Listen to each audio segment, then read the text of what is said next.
කියලා බලා ගන්න විදිය කියන්නද? page එක follow කරන්න like එකක් දාන්න. හරි. මේ තියෙන coil pack එකේ මේ 3 phase wire තුන. හරිද? මේ තියෙන rectifier එකේ main wire එක. හරිද? එතකොට දැන් මේ 3 phase current එකක් නේ මෙතනින් මේ rectifier එකට යන්නේ. ඒකල එළියට එන්නේ DC current එකක් හැටියට මෙන්න මේ wire එකෙන්.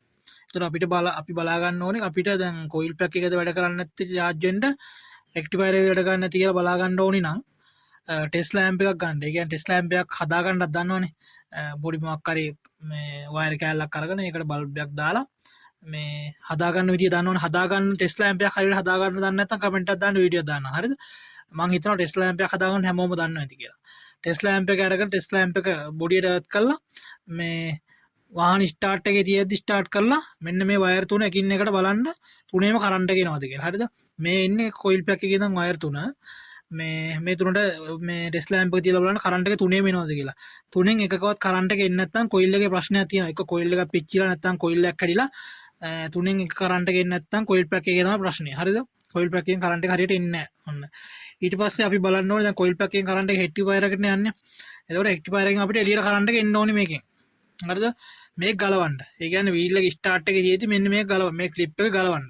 මෙතනින් එළියට ඇදලා ගලවලා දැන් නැත්තම් මේ ක්ලිප් එක මේ ගහලා තියෙද්දි අනිත් මේ ක්ලිප් වයර් හනස්සත් එක්ක සම්බන්ධ වෙලා තියෙද්දි බැටරි කරන්ට් එක මෙතෙන්ට එනවා.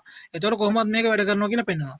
වීල් එක ස්ටාර්ට් එකේ තියෙද්දි මේ මේකට කරන්ට් එක එනවා නම් මේ කොයිල් පැක් එකෙන් කරන්ට් එක එනවා නම් මෙන්න මේ වයර් එක ගලවන්න. මේ වයර් එක ගලවලා ස්ටාර්ට් එකේදී මෙතෙන්ට තියලා බලන්න කරන්ට් එක එනවද කියලා.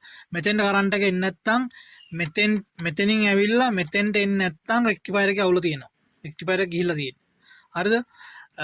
මෙතෙන්ට එනවා නම් ඒ කියන්නේ මෙතෙන්ට එන්නෙත් නැත්නම් මේ කොයිල් එක මෙතනින් එකකට හරි එන්නේ නැත්නම් දෙකකට ඇවිල්ලා එකකට එන්නේ නැත්නම් එහෙම එකකට හරි තුනටම එන්න ඕන කරන්ට් එක. එකකට එන්නේ නැත්නම් මේ කොයිල් පැක් එකේ අනිවාර්යෙන් අවුලක් තියෙනවා. ඒ නිසා එහෙම වුණොත් කොයිල් පැක් එක බලන්න. මෙතෙන්ට තුනේම කරන්ට් එක ඇවිල්ලා මෙතෙන්ට එන්නේ නැත්නම් රෙක්ටිෆයර් එක බලන්න. රෙක්ටිෆයර් එකේ අවුල. එතකොට ඔහොම තමයි මේ කරන්ට් එක මේ කියන්නේ මේ දෙකේ අවුල කොහොමද මොකක්ද කියලා හොයාගන්නේ. මුලින්ම මල්ටිමීටරයක් මේ කියන්නේ මෙච්චර දුරක බලන්න ඕනෙත් නැහැ. මල්ටිමීටර් චෙක් තියලා අපිට චෙක් කරගන්න පුළුවන් බැටරියට තියලා මේ වාහන ස්ටාර්ට් එකේදී රේස් කරලා ටිකක් charge වෙනවද කියලා හොයාගන්නත් පුළුවන්. ඊට අමතරව අපිට මේ ළඟම ටිප් එක දෙනවා බැටරිය මොකක් හරි charge නැති අවුලක් තියෙනවා. අපේ බැටරි ලයිට් එක පත් වෙනවා ස්ටාර්ට් එකෙත් පත් වෙනවා. හරිද? ඒක මේ චුට්ටක් බලන්න. හරිද? මම මේ කතා කරපු එක පැහැදිලි නැත්නම් කමෙන්ට් එකක් දාන්න තව පැහැදිලි කිරීමක් දෙන්න. මචං රෙක්ටිෆයර් එකද කොයිල්